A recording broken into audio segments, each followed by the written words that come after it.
Hello everyone, I welcome to all of you in this video. So guys, आज के इस lecture में हम करेंगे अपना जो एमसीक्यूज़ की जो हमारी सीरीज चल रही है इंडियन पॉलिटी की, जो कि आपके जेकेएसएसबी एग्ज़ाम पंचायत सेक्रेटरी के लिए जो सीरीज चल रही है। आज के इस वीडियो में इंडियन पॉलिटी के हम कुछ एमसीक्यूज़ डिस्कशन करेंगे। सबसे पहले ये क्वेश्चन जो आपको दिख रहा है, इसका आंसर आपके माइंड में जो भी आ रहा है उसका आंसर आप कमेंट बॉक्स में मेंशन कर दो, ताकि वीडियो को लाइक भी कर दो और मुझे भी पता चल जाए कि कितने सारे बच्चे हमारे साथ BLW के जुड़े हुए हैं। तो वीडियो पे बच्चे तो बहुत सारे वीडियोस देखते हैं, बट लाइक तो बहुत ही कम ज़्यादा करते हैं, और कमेंट बस ये 5 से 7 बच्चे ही जो इंटरेस्टिंग होते हैं, जो ध्यान से लेक्चर सुनते हैं कि क्या क्या चीज़ें आज में हमें होमवर्क देखने को मिली है। तो गाइस, अगर आपने अभी तक ये चैनल सब्सक्राइब नहीं किया तो इस चैनल को सब्सक्राइब ज़रूर कर दीजिएगा, क्योंकि इसी तरह की इंपॉर्टेंट वीडियो भी आपको इन फ्यूचर टाइम पे मिलती रहेंगी। तो चलिए फिर करते हैं आज का lecture start. JKSSB panchayat secretary का पूरा कोर्स रीजनिंग, कंप्यूटर के कुछ लेक्चर, इंग्लिश, मैथ और जीके, आपकी ये सारे के सारे लेक्चर आपको डिस्क्रिप्शन बॉक्स में प्लेलिस्ट डिफरेंट डिफरेंट मिल जाएंगी, उस पर क्लिक कीजिएगा। आपको BLW पंचायत सेक्रेटरी का पूरा कोर्स आपको हमारी चैनल पे मिल सकता है। तो चलिए फिर, रीजनिंग हमारी ऑलमोस्ट कंप्लीट हो चुकी है। मैथमेटिक्स पर भी बच्चों की डिमांड आ रही है कि सर लेक्चर लाए जाए, तो पर डे में एक ही लेक्चर हो सकता है। ट्राई करते हैं कि थोड़ा ज़्यादा समय देके आपके लिए तो दिन में 2 लेक्चर लाने की कोशिश ज़रूर करते हैं। तो चलिए फिर करते हैं आज का ये लेक्चर स्टार्ट। तो चलिए फर्स्ट क्वेश्चन देखिएगा। इस 16 नंबर क्वेश्चन हमारा कहता है कि 20 January 26 selected as the date for the inauguration of the constitution. क्यों, मतलब कि 26 हमारा जो कॉन्स्टिट्यूशन था वो तो आपको 26 नवंबर 1949 को तो कंप्लीट हो चुका था, तो उसको क्यों 26 जनवरी को ही हमने लॉन्च की, इनॉग्रेट करने की बात की। It was a consider to be a auspicious day. On that day the quit India movement was started. 1942 को हमारी मूवमेंट स्टार्ट हुई थी। या फिर Congress had observed it as the independence day in 1930। बताइएगा क्या होगा इसका आंसर। देखिए, इसका आंसर अगर हम आपने ध्यान से अगर सोचे तो यहाँ फोर्थ आपका अपना नन ऑफ दिस हो जाएगा। ठीक है, तो बताइएगा क्या इसका आंसर हो सकता है। देखिए, हमने ये चीज़ें पढ़ी हैं कि जो हमारा कॉन्स्टिट्यूशन ऑफ इंडिया था वो प्रोमुलगेट की अगर बात की जाए तो 26 जनवरी 1950 को वो किया गया। This day was being celebrated as the independence. ठीक है, देखिए, अगर ये जो दिन है ना, इसको अगर हम बात करें इसी दिन को लेके, अगर मोस्ट अप्रोप्रिएट ऑप्शन की बात करूँ तो मैं उसका मुझे ये तो ही नहीं लग रहा है। ठीक है, नन ऑफ दिस होना चाहिए, क्योंकि जो ये दिन था इसको इंडिपेंडेंस डे का दिन ही दे दिया गया। कब से? 1929 से लेके। क्यों? क्योंकि इस टाइम जो इंडियन नेशनल कांग्रेस का जो सेशन हुआ था, लाहौर सेशन में 1929 को, वहाँ पे पूर्ण स्वराज यानी कि कंप्लीट इंडिपेंडेंस डिमांड की, पूर्ण स्वराज की डिमांड की गई थी। ठीक है, और पंडित जवाहरलाल नेहरू ने जो फ्लैग था उसको होस्ट किया था, वो किया था आपका 31 दिसंबर 1929 को।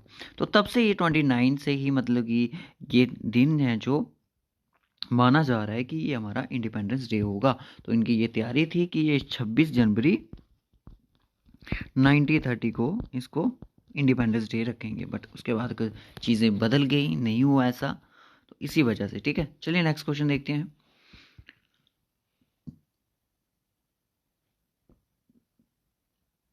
अगर आपसे पूछा जाएगा कि पूर्ण स्वराज जो रिजोल्यूशन था उसको प्रोक्लेम्ड किस दिन के लिए रखा गया था, वो आपको मैंने बता दिया, 26 जनवरी 1930 को। नेक्स्ट क्वेश्चन है कि who is considered the architect of the Indian constitution. Who is considered as the architect of the Indian constitution का कौन है, किसको बोला जाता है? महात्मा गांधी को, BR अम्बेडकर को, जवाहरलाल नेहरू को, या फिर BN राव को। देखिए, बोला जाता है कि इसको BR Ambedkar is was the architect of the Indian Constitution। ठीक है, यही आर्किटेक्ट थे इंडियन कॉन्स्टिट्यूशन के।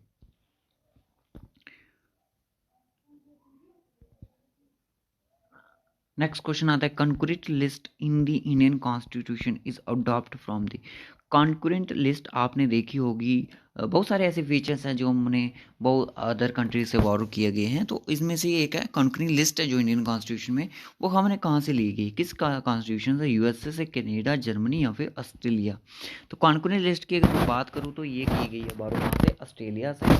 और फ्रीडम ऑफ ट्रेड अगर आपसे पूछे, क्योंकि ऑस्ट्रेलिया से भी हमने और भी चीज़ें ली, फ्रीडम ऑफ ट्रेड की बात करें ये भी हमने बोरो कहाँ से किया, ऑस्ट्रेलिया से। उसके बाद कि जो ज्वाइंट सेशन होता है, joint sitting of to houses, joint sitting of to houses of parliament की जो सिटिंग होती है, जो प्रेसिडेंट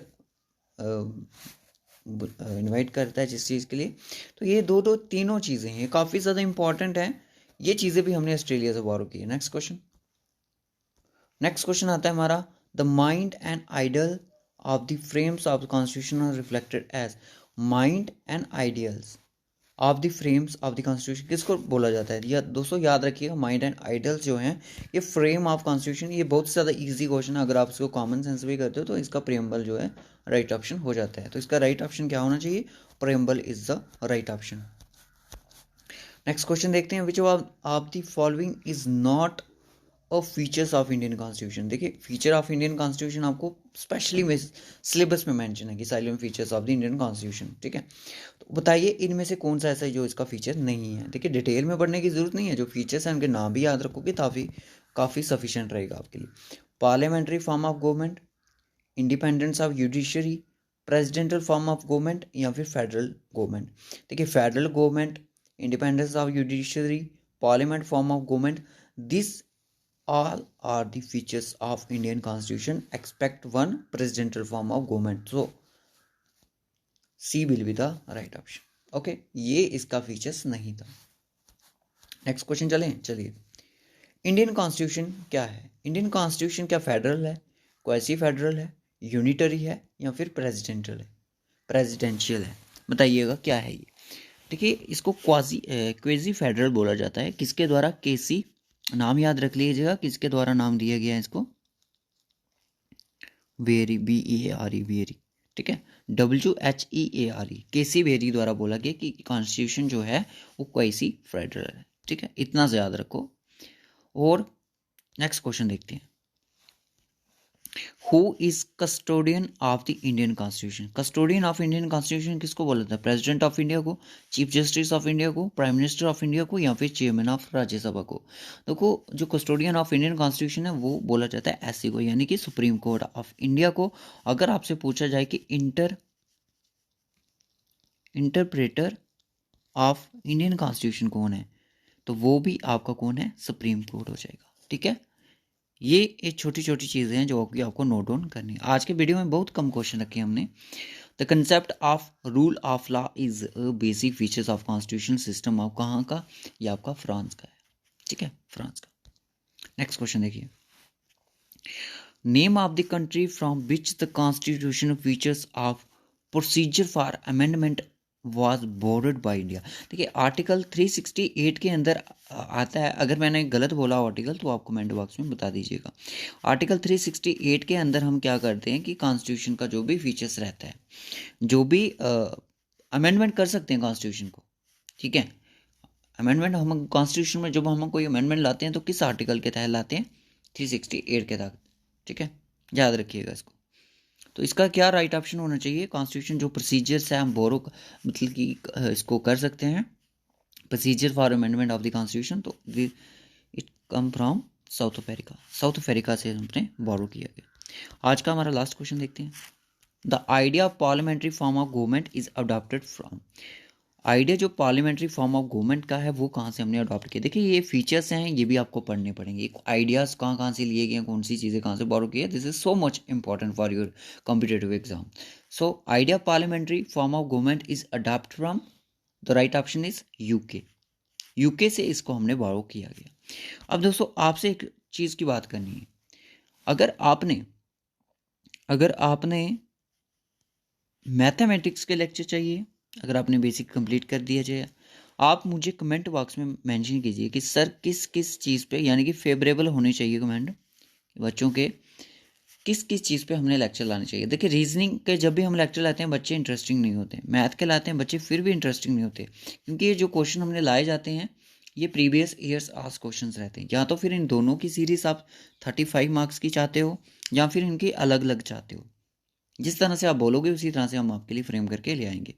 तो इसी तरह से हमारी जो 3 से 4 सीरीज चल रही हैं, हिस्ट्री की सीरीज़ चल रही है, मॉडर्न हिस्ट्री की, कंप्यूटर की चल रही है, कल्चर की चल रही है और आपकी इंडियन पॉलिटी की भी चल रही है दोस्तों। इसको जल्दी से कंप्लीट करके हम आपके लिए टैक्सेशन पर भी लेक्चर लाएं, ताकि जीएन के यूटी के बारे में भी जो आपकी जीके है उसको भी अभी कवर करना है थ्रू एमसीक्यूज़, क्योंकि थ्योरी उसके वैसे ऑलरेडी भी हमारे बहुत सारे एमसीक्यूज़ पड़े हुए हैं। अगर आपने नहीं देखे हैं तो उनको ज़रूर देख लीजिएगा। तो दोस्तों आपके लिए एक इम्पॉर्टेंट चीज़, जो भी बच्चे यहाँ पे पंचायत सेक्रेटरी एग्ज़ाम की तैयारी कर रहे हैं उनके लिए कि यहाँ पे एक चीज़ हमने लाई हुई है, जनरल नॉलेज के आपको 5 सेक्शन मॉक टेस्ट मिलते हैं दोस्तों। 5 सेक्शन मॉक टेस्ट मिलते हैं, यानी कि आपको एक सेक्शन टेस्ट में 20 क्वेश्चन होंगे। टोटल आपके 5 सेक्शन टेस्ट हैं और इसकी आप लोग को एक छोटी सी, बिल्कुल छोटी सी लिटिल बिट कॉस्ट पे करनी पड़ेगी। उसके थ्रू आप इसका PDF अपने व्हाट्सएप पे मंगवा सकते हो। 19 रुपीज़ में आपको ये जस्ट मिल जाएगा। किस तरह से लेनी है, पूरा प्रोसीजर जानने के लिए आप ये व्हाट्सएप नंबर जो आपको दिया गया है इस पर हमें मैसेज कीजिए, हम आपको पूरा आगे का प्रोसीजर समझा देंगे। जस्ट आपको पेमेंट के विदिन 1 मिनट के अंदर आपको ये PDF आपके व्हाट्सएप पे होगा।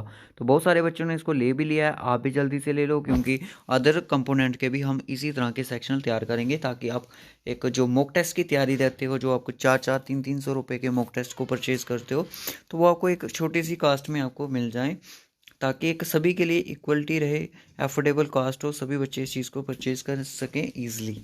सो इस वीडियो में बस इतना ही, मिलेंगे आपसे नेक्स्ट वीडियो में।